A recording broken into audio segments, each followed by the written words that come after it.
Hello, and welcome to 5 for Friday for this Friday, May 6th. A few common topics this week, including the Great Recession debate and some supply chain concerns updated with 2022 data. Be sure to also check out the newsletter available below the video for more details than I can share in this short video. Let's start with story number 1, hiring woes. Turns out you were right. Small businesses are having more trouble filling jobs than bigger businesses. Hiring is an issue for 90% of small businesses right now. It doesn't help that there are currently 2 job openings for every unemployed person. At least some retirees are starting to re-enter the workforce, so consider that angle. And also, be clear on the value your small business offers employees as compared to those big businesses, and try not to compete on salary alone. Next, story number 2. Are we in a recession or heading that way? Yes or no? What's the deal? On the yes side, we see a huge drop in the stock market this week, some top CEOs expressing concern, a record amount of consumer debt, and a drop in e-commerce stocks. On the no side, we see huge job growth along with wage growth and increases in consumer spending and business investment. Plus, some stock market analysts are saying that we're not likely to see a recession until maybe 2024. There are lots of maybes in the news as well, so the jury is still out. Keep paying attention. Moving on to story number 3. It's the supply chain, stupid. Last year, there were new supply chain issues every week in different industries. We've definitely seen some improvements. Where are the issues now?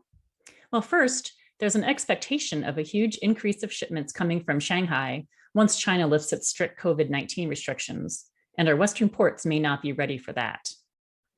Next, railroads are having issues with worker shortages and limited numbers of rail cars, which is impacting food prices. Also expected to raise food prices are the cost of fuel, raw ingredients, and labor. And if you were hoping to see some computer chips in your own inventory before 2023, you're likely out of luck. Turns out the machines that make computer chips can't be built without computer chips. Feels like a catch-22 problem to me. So moving on to story number 4, let's look at the complexities of climate change. As you may know, many renewable energy sources rely on finite resources that are not easy to extract and refine, making them not so climate friendly themselves. Is it time to relook at our options? Well, technology can help, both by finding new production methods that reduce emissions and by inventing newer options for energy creation and storage, and by improving our outdated electric grid. Politicians seem to simultaneously help and hinder the process, however, which doesn't bode well for the long term.